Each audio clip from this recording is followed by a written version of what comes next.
Meanwhile, President Trump's point man on North Korea, who's currently visiting Japan, is set to arrive in Seoul on this Wednesday to discuss the North's latest military activities with his South Korean counterparts.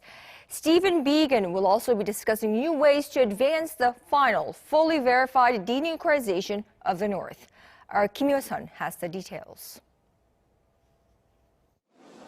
U.S. Special Representative for North Korea Stephen Biegun will arrive in South Korea on Wednesday afternoon to discuss North Korea's latest firing of projectiles off its east coast.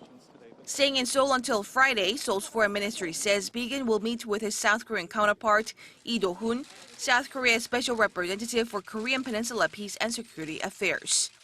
He's also expected to hold a meeting of the Seoul-Washington Working Group on ways to resume dialogue between Pyongyang and Washington.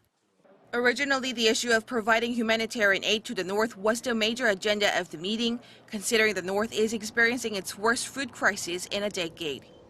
However, Seoul and Washington are set to come up with coordination measures to respond to Pyongyang's latest military activity.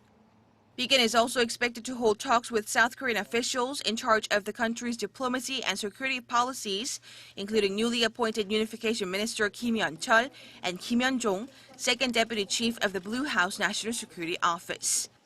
Meanwhile, the U.S. envoy for the North, who's visiting Japan before flying to Seoul, said Tuesday that the North's latest military activity suggests the regime feels anxious.